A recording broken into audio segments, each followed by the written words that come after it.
एक नौजवान का वाकया स्टोरी आपको बयान करने जा रहा हूं। ये अपने वालिदैन का इकलौता बेटा था, और जब बेटा इकलौता होता है तो काफी लाड प्यार से उसको पाला जाता है। इसका भी कुछ ऐसा ही मामला हुआ था कि इसे भी काफी लाड प्यार से पाला गया। वक्त के साथ साथ वो बड़ा होता चला गया। लाड प्यार की वजह से उसका जो दिमाग था वो खराब होता गया, यानी बिगड़ता चला गया। वो उसके अंदर वालिदैन की लिए को मोहब्बत, शफकत, प्यार और हमदर्दी का जज्बा उसमें था नहीं। माँ बाप के साथ बदतमीजी करता, इनके साथ बद अखलाकी करता, उल्टे सीधे अल्फाज कहकर माँ बाप को तकलीफ पहुंचाता। एक वक्त आया कि वालिद साहब का इंतकाल हो गया, और इसी तरह बाप को तकलीफ देता देता देता रहा। आखिर कभी बाप से इसने माफी ना मांगी, और वालिद साहब एक दिन दुनिया से रुखसत हो गए। अब माँ अकेली रह गई। वालिद की वफात के बाद भी इस नौजवान में कोई तब्दीली ना आई। वो जैसा था वैसा ही रहा, बदतमीज का बदतमीज, बद अखलाक का बद अखलाक, बेबाक था। माँ बाप के साथ तो बदतमीजी करता था, बाप के जाने के बाद अब माँ के साथ भी वो बदतमीजी, बद अखलाकी, तू तड़ा, अबे तबे से बातें करता। दिन ब दिन इसका रवैया खराब से खराब होता चला गया। माँ बहरहाल माँ होती है, इसके अंदर औलाद के लिए बेतहाशा मोहब्बत होती है। औलाद कितनी बिगड़ी हुई हो, माँ अपनी शफकत का और अपनी मोहब्बत का अंदाज बनाए रखती है। बुरे साथियों की दोस्तियों ने इसे मजीद बिगाड़ रहा। घूमना फिरना, उल्टी सीधी दोस्तों की हरकतें करना, ये इसकी प्रैक्टिस थी। माँ इसको मना करती। माँ को अच्छी तरह मालूम था कि बुरे साथियों की वजह से ये मजीद बिगड़ेगा, ये मजीद खराब हो जाएगा। वैसे ही इसका दिमाग है ही इस तरह का। माँ के लाख समझाने के बावजूद भी इसके अंदर कोई तब्दीली ना आई, और उल्टा ये माँ पर चढ़ाई कर देता, उल्टा सीधा बोलना शुरू कर देता। एक दिन माँ ने भी इसको खत्ती लिख दिया कि अब भी वक्त है, सुधर जा, मैं तुझे समझा रही हूं, सीधे रास्ते पर चल। अगर तूने अपने आप को ना बदला तो मैं अपने बड़े भाई के कहकर तुझे फिर अदब सिखलाऊंगी, यानी अब मैं तेरी शिकायत करूंगी, इन्वॉल्व करना पड़ेगा किसी ना किसी को तेरे मामले में। अब इस धमकी का भी इसको कोई असर वसर हुआ नहीं कि मामू भी क्या बिगाड़ लेगा मेरा। उसने और मजीद उल्टा सीधा बोलना शुरू किया, और मामू के बारे में भी जो मुंह में आया बकवास उसने कर डाली। अब उसकी उम्र बढ़ते बढ़ते 24 साल की हो गई। अट्टा कट्टा नौजवान, ताकत हाथों में बाजुओं में। कोई मुदाखलत करता तो उस पर बरस पड़ता, तुम होते कौन हो मेरे मामले में बोलने वाले। अभी इन्हीं हरकतों का सिलसिला इसका शुरू था कि माँ इसको मजीद समझाने लगी, उसको तलकीन करने लगी, उसको नसीहतें करने लगी। अब 24 साल का लड़का अब किसी काबू में नहीं आ रहा। इस पर बेटे का पारा चढ़ गया, और ये बेटा हुआ अब आपे से बाहर। जूता निकाला और मां को दे मारा। मां ने जूते से बचने की कोशिश की, मगर जूता उसकी कमर पर लगा। मां बैठकर ज़ारो कतार रोने लगी। वो अपनी किस्मत को रो रही थी कि ऐसा बदबख्त बेटा मैंने पैदा किया। वो अपनी अपने आप को कोस रही थी। होता है ना कि मेरे अपने आप को याद कर रही है, अपने अमाल याद करेगी कि ऐसा बदबख्त बेटा मेरे यहाँ पैदा हो गया कि मुझे मेरा बेटा जूतों से मार रहा है। उसको कहीं किसी किस्म की कि लड़के को कोई नदामत, को अफसोस नाम की कोई चीज नहीं थी। माँ इतनी तकलीफ देती, इतनी तकलीफ देती कि अचानक नाफरमान बेटे के लिए मां के मुंह से बद्दुआ निकल गई। बद्दुआ, और वो भी मां की। देती नहीं है ये मां बद्दुआ, यूं देती नहीं है, लेकिन मां के मुंह से निकल गई ना, ये कहते तीर कमान से निकल गया। अब ये नाफरमान बेटा जूता मारने के बाद घर से निकल गया, दोस्तों में चला गया, अपनी करतूतों में गया, हरकतें करने लगा जो दोस्तों में हल्ला गुल्ला करना होता है। थका हारा घर वापस आया, जाकर माँ को पूछता नहीं है, माँ गुस्से में आ गया था, दिमाग खराब हो गया था, तुझे मारा पीटा, माफ कर दे वगैरह होता है ना आदमी हमदर्दी। पता ही नहीं है कि माँ जी रही है मर रही है क्या था। थका हारा घर आता है, अपने कमरे में जाता है, जाकर सो जाता है। पूछा ही नहीं माँ को कि माँ तेरे का साथ क्या हो गया। वो माफी आफी तो बंदा मांगेगा नहीं मांगेगा, कुछ भी नहीं। सुबह माँ जब उठी तो वो तो सोया पड़ा हुआ था, माँ अपने काम में मसरूफ थी। जब इसकी आंख खुली नौजवान की, तो क्या देखता है कि वो जिस हाथ से इसने अपनी माँ को जूता मारा था वो हाथ ही काम नहीं कर रहा, यानी हाथ मफलूज हो गया, हाथ तो फालिज पड़ गया, पैरालाइज हो गया, हाथ कंप्लीटली पैरालाइज हो गया। उसने फौरन दरवाजा बंद किया और चीख चीख कर रोने लगा कि मेरा हाथ मेरा हाथ मेरा हाथ। अब मां उठकर अपने काम में लगी हुई थी, अचानक मां के कानों में आवाज आई कि मेरा बच्चा रो रहा है, चीख रहा है। मां तो मां होती है ना। मां जल्दी से कमरे की तरफ दौड़ी, दरवाजा खोला तो देखा तो बच्चा तो बिल्कुल उल्टा पड़ा हुआ है, 24 साल का नौजवान है, हाथ उसका काम नहीं कर रहा, मुड़ चुका है, फालिज लग गया है, चीख रहा है, रो रहा है, चिल्ला रहा है। अब मां क्या करती, मां ताना नहीं दे रही, मां ताना नहीं दे रही, देखा कुछ भी नहीं कर रही, ये मां होती है। मां आती है, बेटे को उठाती है, सीने से लगाती है, बेटा रो रहा, मां भी रो रही है। और बच्चा अब कह रहा है कि मां जिस हाथ से तुझे मारा था ना वो हाथ अब मेरा काम नहीं कर रहा, अब मैं क्या करूं। अब मां बेचैन परेशान, सारी उम्र की तकलीफों को भूलती हुई रब से दुआ करती है, मौला मैंने इसे माफ किया, तू भी माफ कर दे। मगर मेरे प्यारे इस्लामी भाइयों, ये स्टोरी कुछ और है। मैंने वाकया सुनाते सुनाते कह दिया, तीर कमान से निकल चुका था। मां ने अपने रब के हुजूर अर्ज की, मौला माफ कर दे, मगर कहानी यह है, और जिससे यूं कहा जा सकता है कि अल्लाह पाक ने गोया इसके लिए फैसला फरमा दिया कि अब इसका हाथ सही नहीं होना। इसने अपनी मां पर जुल्म किया, इसने मां के साथ ज्यादती की, और आखिरकार इसका लड़के का हाथ फालिज हो गया और जिंदगी भर के लिए मोहताज और माजूर बन गया। अल्लाह अल्लाह अल्लाह।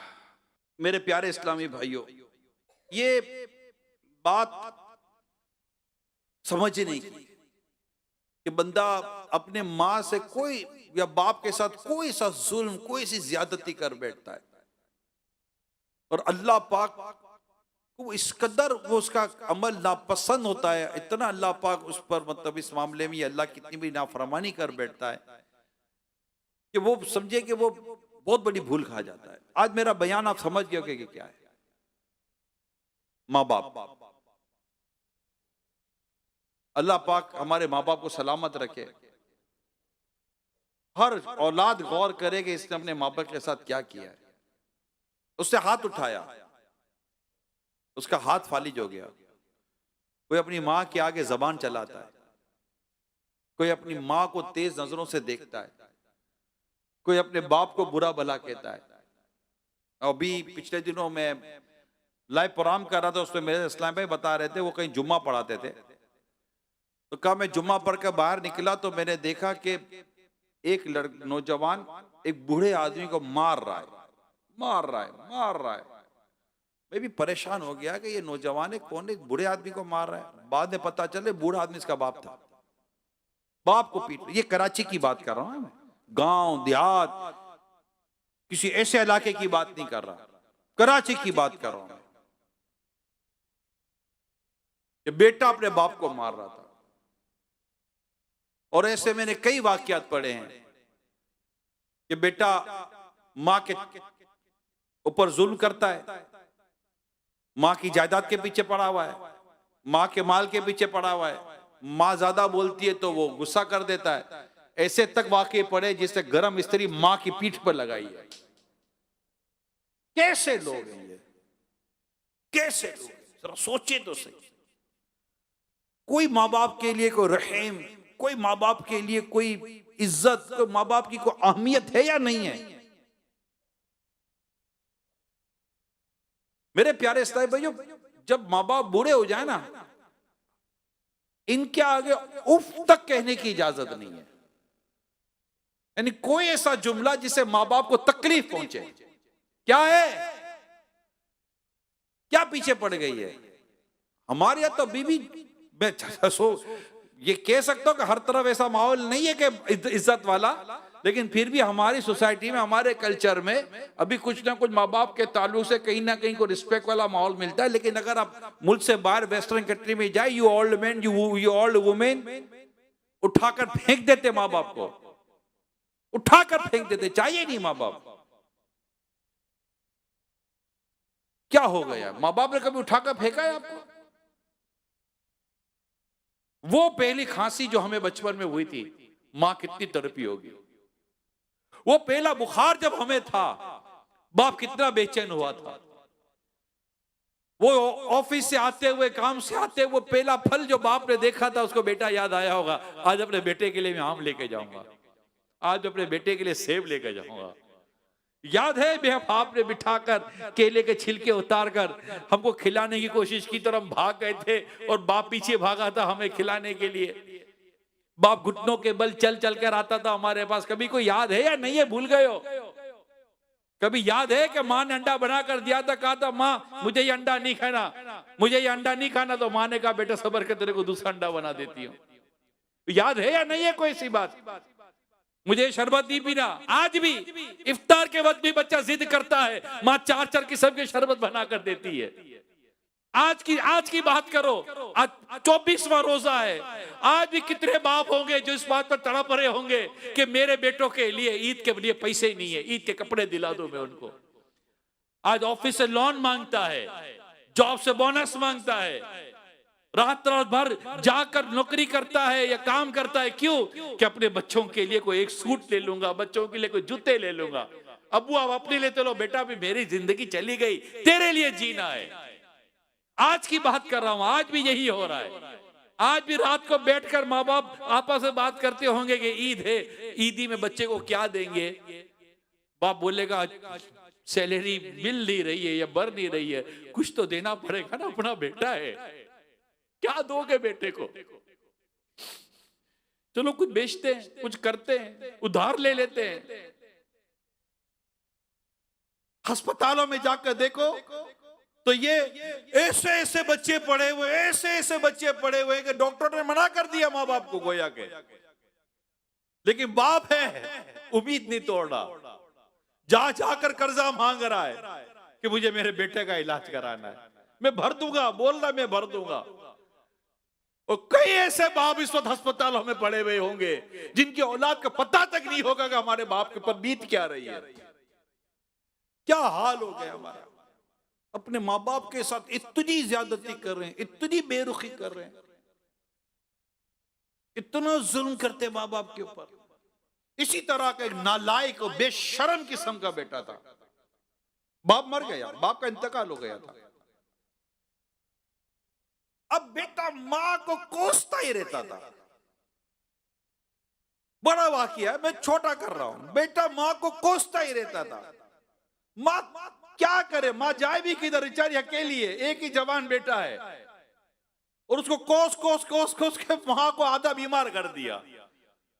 और पता है क्या बोलता था, बुड्ढी ये तो बाप की पेंशन है जो तुझे मिलती है, वरना तुझे मैं अपने साथ रखूं, गाड़ी में ले जाता, बाप की पेंशन लेता और मां के हाथ तक में ना देता और जाकर पेंशन के पैसे उड़ा देता।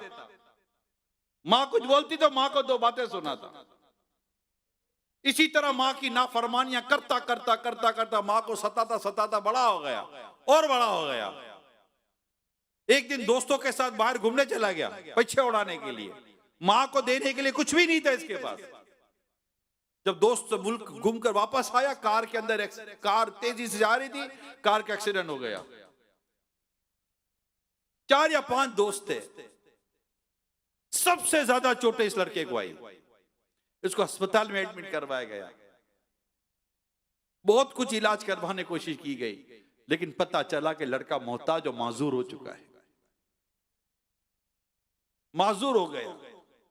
और माजूर होके जो पैसे मिलते हैं ना बाद ममालिक के अंदर, माजूर हो जाता है को मोहताज हो जाता है, उसको पैसे मिलते हैं।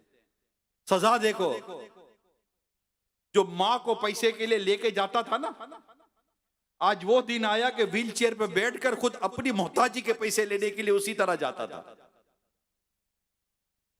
माँ को सताने का अंजाम, बाप को सताने का अंजाम। ए मेरे प्यारे इस्लामी भाइयों, अगर माँ बाप जिंदा है ना, इनकी कदर कर लो, इनकी कदर कर लो, इनकी इज्जत कर लो।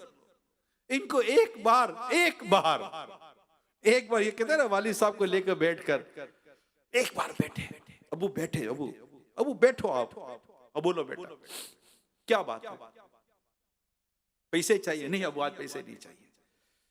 कोई काम है? नहीं अबू कोई काम नहीं है।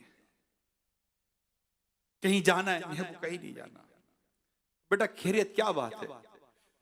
कदमों में बैठे आप बाप के, घुटनों पर हाथ है बाप के, बाप के मुंह पर एक नजर शफकत की देखो, और बाप को बोल अबू आज जी कर रहा है, किस चीज का?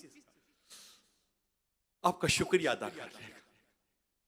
अबू जज़ाकल्लाह, अबू thank you, you are great, आपने हमें पाला पोसा बड़ा किया, कितनी तकलीफ उठाई अबू आपने, मैं आपका शुक्रिया। क्या कब्र पे जाके ही बाप का शुक्रिया अदा करोगे यार? जीते जी नहीं कर सकते क्या?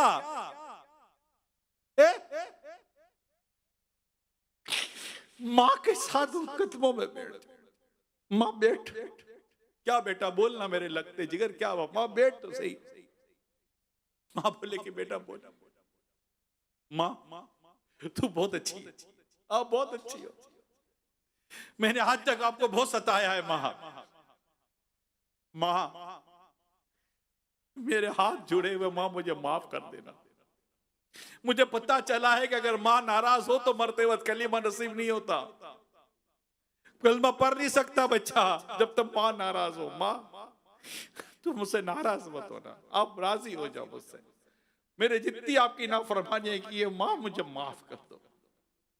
फिर माफी मांगे कहना माँ आप बहुत अच्छी हो। जब मैं बचपन में बिस्तर में पेशाब करता था ना, माँ आप मुझे मेरे गीले पर सोकर मुझे सूखे पर सुला देती थी। रात रात भर जागकर माँ आपने मुझे दूध पिलाया है, और अब्बू को भी नहीं उठने देती थी, इस बेचारे की सुबह जॉब है। रात रात भर मुझे दूध पिलाती थी, सुबह मेरे अब्बू को नाश्ता देती थी।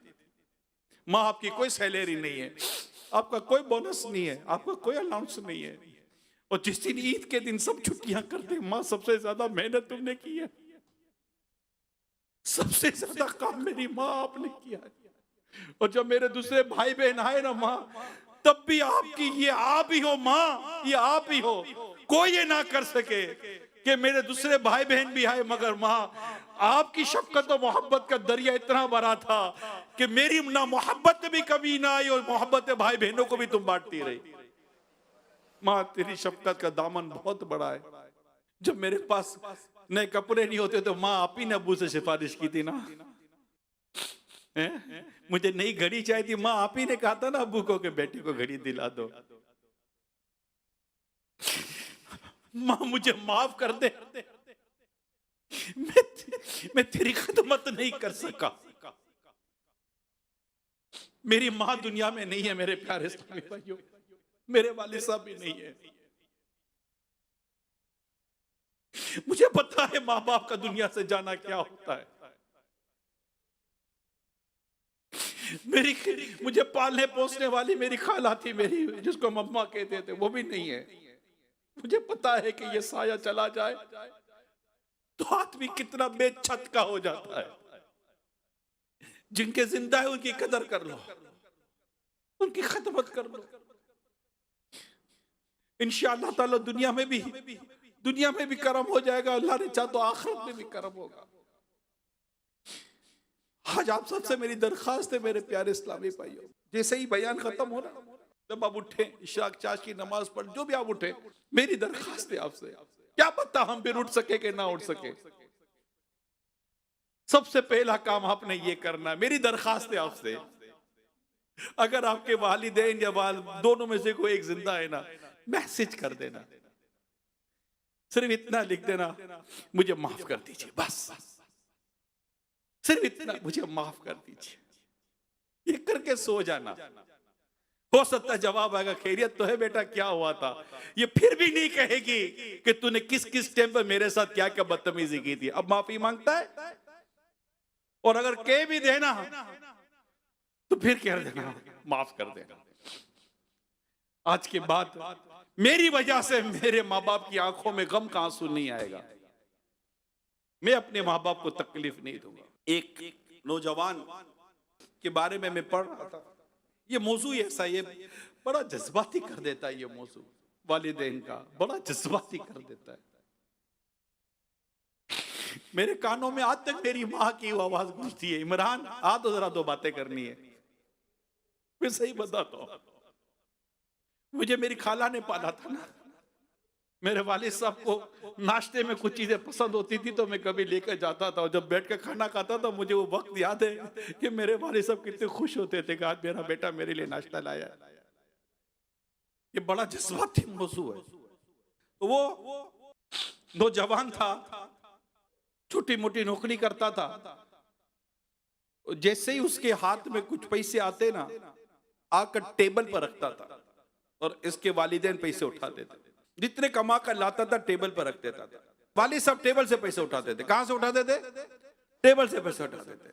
कहता है कि मैं यूं नहीं देता था, अगर मैं यूं दूंगा तो मेरे बाप को मेरे आगे हाथ फैलाना पड़ेगा। बात समझ रहे ना? अगर मैं यूं दूंगा तो मेरे वालिद साहब को मेरे आगे यूं हाथ फैलाना पड़ेगा। ये मुझे पसंद नहीं है कि मेरा बाप मेरे आगे हाथ फैलाए।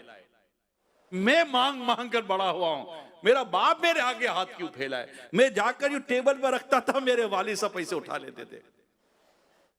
पैसे उठा के मेरे वालिद साहब मुझे दुआ देते थे, या अल्लाह मेरे बेटे को कुरान का इल्म अता फरमा। मेरे वालिद साहब एक ही दुआ करते थे, इसको कुरान का इल्म अता फरमा, इसको कुरान का आलिम बना दे। बेटा कहता है मैं रोजगार अपना छोटी मोटी जो भी मुझे रोजगार मिल जाता था कमा कर लाता था। एक दिन रास्ते में मैं जा रहा था तो मेरी मुलाकात एक आलिम साहब से हो गई। वो फतवा दिया करते थे। मुझे देखकर कहा कि नौजवान क्या मसरूफियत है आपकी। तो मैंने बताया कि छोटा मोटा रोजगार है करता हूँ। कहा बेटा आया करो हफ्ते में एक दिन, हमसे कुछ सीख लिया करो।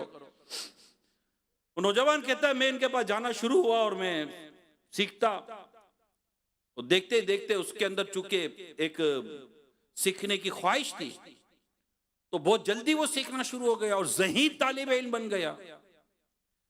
पढ़ते पढ़ते पढ़ते पढ़ते इसने इल्म दीन हासिल किया और काफी क्वालिफिकेशन हासिल कर ली। राइट, काफी क्वालिफिकेशन हासिल की। इवन कि इसने पीएचडी के लिए अप्लाई कर दिया।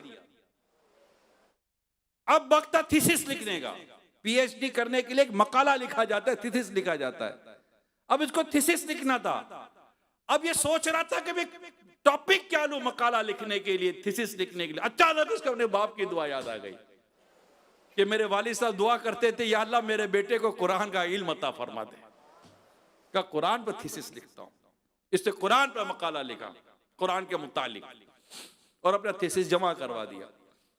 जमा कराने के बाद एक प्रोसीजर होता है, ज्यूरी बैठती है, पूरे थीसिस को देखा जाता है, मकालों को देखा जाता है, स्टूडेंट्स वेट कर रहे होते हैं।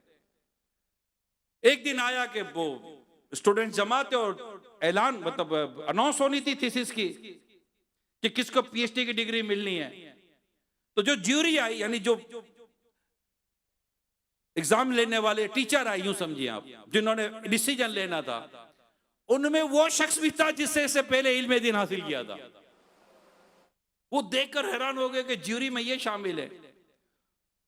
उसने सारी जब रिपोर्ट्स पढ़ी तो वो फर्स्ट मैन जिससे इन्होंने इल्म दीन सीखा था, वो खड़े होते हैं, नौजवान के कंधे पर हाथ रखते हैं और कहा, पहली बार में मैं समझ गया था कि ये नौजवान कुछ बनेगा। और आज ज्यूरी फैसला करती है कि हम इसे इस्लामिक स्कॉलर की पीएचडी, और जो मकाला इन्होंने लिखा, मकाला हमारे यहाँ अप्रूव हो गया है और इसे पीएचडी की डिग्री हम दे रहे हैं। ये सुनते उसने रोना शुरू किया, नौजवान ने। ये सुनते ही उस नौजवान ने रोना शुरू किया। तो जो साथ के लोग थे वो कहने लगे कि बरखुरदार, ये तो खुशी की बात है, हम खुश हो रहे हैं आपके पीएचडी स्कॉलर बनने पर, पीएचडी हासिल करने पर, आप रो रहे हो। कहने लगा, रो इसलिए रहा हूं कि आज मुझे मेरे बाप की याद आ गई। क्या खैरियत? तो इसे सारा वाकया सुनाया। का बस वे जब भी मेरे वालिद साहब के हाथ में पैसे देता, मेरे वालिद साहब खुश हो जाते थे। बाप खुश होकर मुझे दुआ देता था, और दुआ ये होती थी, या अल्लाह मेरा बेटा कुरान मजीद का आलिम बन जाए। उस्ताद साहब, आज मैं अल्लाह पाक ने मेरे वालिद की दुआ कबूल कर ली और मैंने इस पर मकाला लिखा, और आज मेरे बाप वालिद की दुआ की बरकत है कि आज मुझे इस मौजू पर पीएचडी डिग्री मिली है। वालिद साहब की खिदमत, माँ की खिदमत, माँ की गमख्वारी, माँ की खैर ख्वाही। मैं आपको एक बात बताऊं, हजरत सैयदना अबू मूसा अशअरी रज़ी अल्लाह ताला अन्हु और हजरत सैयदना अबू आमिर रज़ी अल्लाह ताला अन्हु ने रसूल पाक सल्लल्लाहु अलैहि वसल्लम की खिदमत में हाजिर होकर अपने इस्लाम का ऐलान किया, इस्लाम कबूल किया। आपसे बेहत हुई तो आपने उनसे दरियात फरमाया, रसूल पाक सल्लल्लाहु अलैहि वसल्लम, सुनिएगा, तुम्हारे काफिले में एक औरत थी जिसे फुला नाम से पुकारा जाता है, उसका क्या हाल है? तुम्हारे काफिले में एक औरत थी जिसका नाम फुला था, उसका क्या हाल है? उन्होंने अर्ज की, हमने उस खातून को उसके खानदान वालों में छोड़ दिया। प्यारे आका सल्लल्लाहु ताला अलैहि वसल्लम ने इरशाद फरमाया, वाकया यह है कि अल्लाह पाक ने उसकी मगफिरत फरमा दी है। उन्होंने अर्ज की, अल्लाह पाक के रसूल सल्लल्लाहु अलैहि वसल्लम, आखिर किस वजह से उसकी मगफिरत हुई? इरशाद फरमाया, मां के साथ उसने सलूक करने की वजह से। फिर इरशाद फरमाया, अब सुनिए, इसकी मां बहुत बूढ़ी थी, इसकी मां बहुत बूढ़ी थी। एक डराने वाली आवाज आई, इसकी कौम में आवाज आई कि दुश्मन तुम पर हमला कर रहे हैं, हमला करने वाले हैं, आज आज हमला होने वाला है, इसलिए बस्ती छोड़ दे, बस्ती खाली कर दी जाए।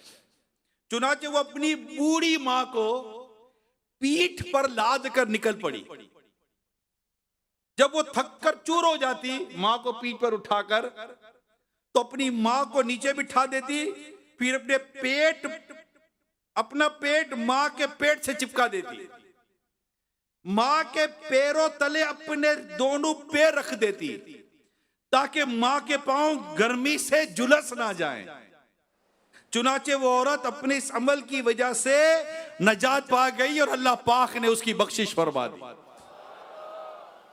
मां की खिदमत आए है, मां की खिदमत। वो एक वाकया पहले मैंने बयान के याद आ गया कि एक औरत लास्ट फ्लोर पे रहती थी और उस बिल्डिंग में आग लग गई।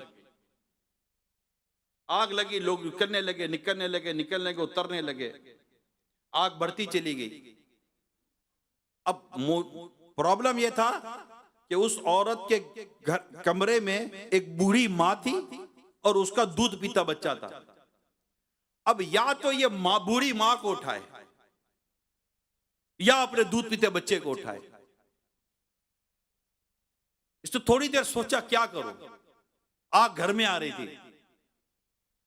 फौरन फैसला किया और अपनी बूढ़ी मां को कंधे पे लिया और सीढ़ी पर चढ़कर छत पे चढ़ गई।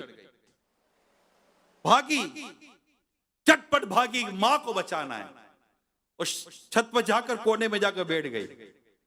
अचानक बेटा याद आ गया। अब उसने फूट फूट कर रोना शुरू किया, फूट फूट कर रोना शुरू किया कि मेरा बेटा तो अब जलकर राख हो गया होगा। रो ही रही थी कि अचानक उसके बेटे के रोने की आवाज आ गई। हुआ क्या था? हुआ यह था कि जैसे ही अपनी बूढ़ी मां को लेकर छत पर भागी, फायर ब्रिगेड का अमला सीढ़ी लगाकर उसके घर की गैलरी तक पहुंच चुका था। वहां यहां अपनी मां को लेकर छत पर भागी और यहां पर फायर ब्रिगेड का आदमी घर में जाकर इसके बच्चे को उठा रहा है। किताब में लिखा है कि इसने अपनी मां को बचाया, अल्लाह पाक ने मां के सदके में इसके बच्चे को बचा लिया। ये है मां बाप, ये है मां बाप। अल्लाह पाक हमें मां बाप का इताअत गुजार और फरमा बरदार बनाए और अल्लाह पाक हमें इनकी खिदमत करने की तौफीक अता फरमाए। और हमें बस अल्लाह पाक कभी ऐसा ना हो कि हमारे माँ बाप हमसे नाराज हो। हमने जिंदगी में बहुत सारी बेअमलियां की होंगी, एक बेअमली माँ बाप के साथ नाफरमानी भी है। अल्लाह पाक हमारे माँ बाप की जो जितनी हमने नाफरमानियां की हैं, हम अल्लाह पाक से भी माफ़ी मांगे और उसके प्यारे हबीब सल्लल्लाहु ताला अलैहि वसल्लम का वास्ता भी दें। आपको चंद हदीसें सुना देता हूँ कि अल्लाह पाक के आखिरी नबी सल्लल्लाहु अलैहि वसल्लम ने इरशाद फरमाया, आपसे सवाल किया किसी ने कि अल्लाह के नजदीक सबसे पसंदीदा अमल कौन सा है? फरमाया वक्त पर नमाज पढ़ना। मैंने अर्ज किया फिर कौन सा? फरमाया वालिदैन के साथ अच्छा सलूक करना। एक और हदीस सुनिए। एक रिवायत में है कि एक शख्स ने रसूल पाक सल्लल्लाहु अलैहि वसल्लम की खिदमत में हाजिर होकर अर्ज किया, या रसूल अल्लाह सल्लल्लाहु अलैहि वसल्लम, मैं आपके हाथ पर हिजरत की बैत करने के लिए अपने वालिदैन को रोता हुआ छोड़ आया हूँ। तो प्यारे आका सल्लल्लाहु अलैहि वसल्लम ने फरमाया, इनकी तरफ लौट जाओ और इन्हें इसी तरह हंसाओ जिस तरह इन्हें रुलाया था। माँ बाप पता है कितने करीम होते हैं, माँ बाप इतने करीम होते हैं। ये रिवायत का मैं पूरा मजमून अर्ज कर रहा हूँ, पूरी रिवायत का एक मजमून अर्ज कर रहा हूँ कि कुछ लोग जहन्नम की आग में जल रहे होंगे। रसूल पाक सल्लल्लाहु अलैहि वसल्लम इनकी तरफ जाएंगे कि इन्हें जहन्नम की आग से निकाला जाए। वो ईमान पर दुनिया से रुखसत हुए होंगे। बारगाह इलाही में अर्ज करेंगे कि मौला इन्हें भी, तो इरशाद होगा कि इन्होंने अपने माँ बाप को सताया है, इनको कैसे माफ किया जाएगा?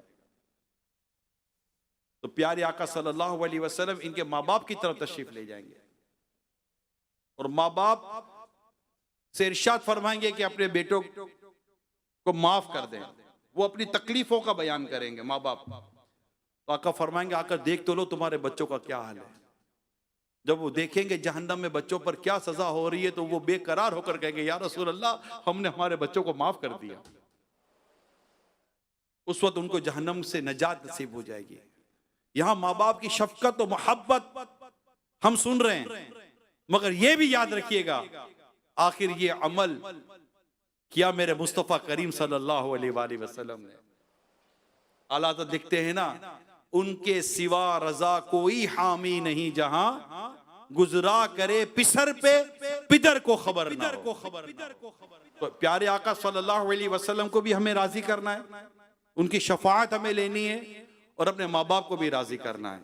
तो आज कोई है नियत जिनको अल्लाह पाक ने वालिदैन का साया जिनका है कोई नियत करने वाले का हम आज ही अपने वालिदैन से माफी मांगेंगे? है कोई नियत करने वाले? बाहर इस्लाम भाई हैं, अंदर बाहर, जो ये नियत करेगा आज हम अपने माँ बाप को मैसेज करेंगे, माफी मांगेंगे, इनसे दरखास्त करेंगे हमें माफ कर दीजिए, और अगर ये दोबारा ये कोई नाराजगी का इजहार करेंगे तो फिर माफी मांगेंगे, फिर माफी मांगेंगे, फिर माफी मांगेंगे, इतनी मांगेंगे कि अपने माँ बाप को राजी कर लेंगे। कौन कौन नियत करता है? इंशाअल्लाह अज़्ज़ वजल माँ बाप को राजी करेंगे और माँ बाप की इताअत और फरमाबरदारी करेंगे। मगर एक बात आखिर में ये जरूर अर्ज कर दूं, माँ बाप की इताअत और फरमाबरदारी वही है कि जहां अल्लाह पाक और उसके प्यारे रसूल की नाफरमानी ना होती हो। अगर माँ बाप को ऐसा हुक्म करते हैं कि अल्लाह पाक और उसके रसूल सल्लल्लाहु अलैहि वसल्लम की नाफरमानी होगी, वो बात नहीं मानी जाएगी। और वालिदैन से दरखास्त करता हूं कि आपका एहतराम, आपकी फरमाबरदारी अल्लाह और उसके रसूल का हुक्म है। आपको ये बात ज़ेब नहीं देती कि आप अपनी औलाद को अल्लाह और उसके रसूल की नाफरमानी का हुक्म दें।